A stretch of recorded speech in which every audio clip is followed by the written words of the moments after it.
Aboko wa Mdooter. Ahijo. Oh. So. Upande na na. Kwa ega Mungu karasa yawo. Uzaya uma. Muninge ugatsi. Hai. Uzaki oga. Nzaku kuduenzene. Okay. Nde mwake tamu mataba muhne pa. Tabe. Alejengu pa. Lejengu. Anampi.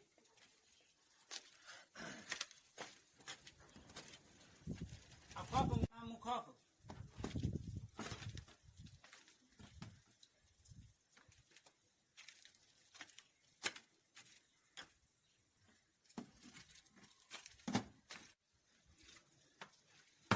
So kabe na Mdooter pe ama Mungu warunkwa. Mungu kere unna. Hai. Boko wa hijo. So. Hala ngunana. Olo wongu dudopa. Kwa momo nza yoga, upa kwa nza yoga ga. Amoya. Bua hato ho nana. Dudo na hana. So. Tai.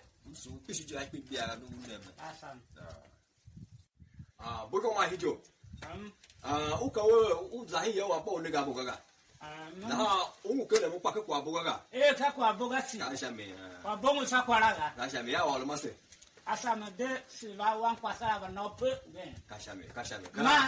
Ma Mungu warunkwa. Bojwa ungu bojwa kwa. Ma. Mungu warunkwa. Okwa so te kwa de. Wow. Ike over na ikpe boko ahijo ke over so we bia. Ka kwa Mungu warudala. Kai boko msu waga. Mdooter Mungu suwe. Ahijo ba Mdooter. So Alors c'est JOGOBI. Msu ba shila ba ba. Ahijo. Bogobi. Ba kana te ku ale ko tuma kwa kuga. Tuma hila. Uka hi ya wa ma. Ka hila kwa. Kwase wo kuma duwe. Ma ko ho ha kwa ko no na da hiti. Babo unenge boga.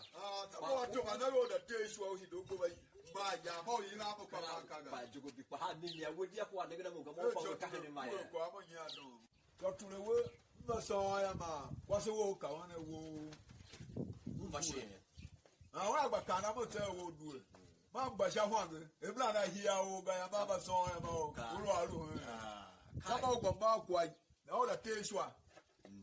Keshwa ga mkajume ka put mama hijo nige bia gi ingi my brain the machine gi ne ti ko alu hatebu he chi ka put mama hijo ayame na ba wabie ya we go ba ya mama se mu wa kwa ga ka put mama hijo nige ka pe ka ni ele je ne ka put mama hijo we wa wo wa e no kishi ya pura ma plan ba gbe na wo kwa ga si oye o plan ko asanga yago na waka we cheterola baka che na yawo ba de toma he chi terola ku moro we ku ana ku moga yago se bo a ono na ka uta maka uta ume ko uta hi yawo ro ruwa ni una ba ka uta bala kwa ka bana ka we ka po ume he ne me wo flan ya yama ku aga ka wo yama ku ai wa wo aye no ku batura kinde mabara kunage kai ubane ne da no gbukira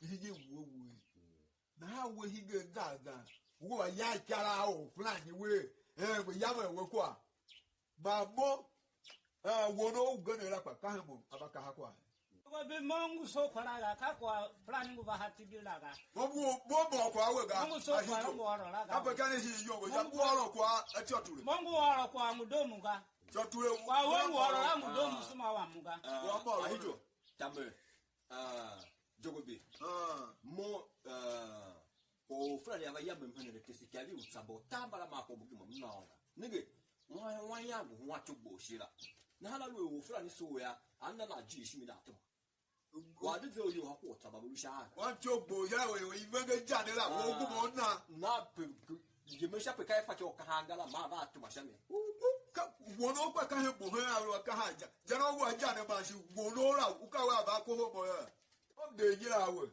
mo wa be pa chaga wa kwa se ne mo ma ba na igbo ya ma ya Ku vestation ku chuku. na mo kirikira class o shi he da tu wa ka ba jo mo yo ba he yo aha wa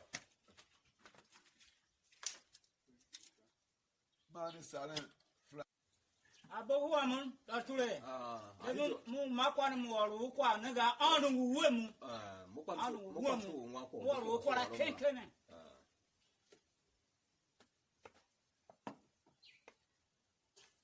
Kakwa kwasu wo mu so waru we. Kwasu wa ero ko bo. Amwere ko bo mu ka. Kasami. Kwasu wo mu fakwa de do mu. Kwasu wa kape yoru wose un banjara kase tui pa kabishi wose un.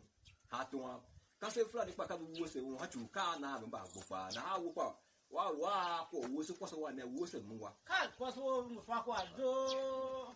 Oya mu na ve na ha amuziri wo mu yakwa. Mya ba olo me ruga. Ya olo mu da yam hakaso. Agu tuwe. Ura mu tuwe tu kama mu na unye. Kashami. Kama mu na unye angulai. Kwa mo na alomu. Alom pa ya ba ni. Ka gbangora kwa ala yung da kana. Alom ne olo ngum da ya hugbo bolu tongo ne. Kwa so wo mu bumo wo didolo. Ura kwa kama mu na unye. Maso wo ra mu fakwa pempe. Mu wa. Fakwa didolo na kana. So kwa so wo ra didolo. Kwa so wo mu fakwa. Kwa so wo ra mu fakwa didolo nyene mu hide ko mu vora didolo. Kwa so wo mu ra mu ji kare. Ara na mu ya. Ora mu nyohomu didolo. Aja tule wo fakwa. Wa ho wo ra kwa fakwa didolo. Were korana. Wa kene pas mu were na. Nyohomu didolo. Wa ko na mu dolo tita. Tumanya mpaka kwa yasoga. Kwasu wa ba. Aka kwa yasoga si. Ora mu nyohomu were kwa gele. Jana ka kwaso ya sona. Ma o flani na hijona. Akada ile kwa kwasene. Nanga ne plani. Kila wa so hama. Jana ka kwa ya ha hido yo da ile kwa kwasela ya. Usu wa buga. We chakure. Jana ka wanda we yo wa hijona ba kibo hesha.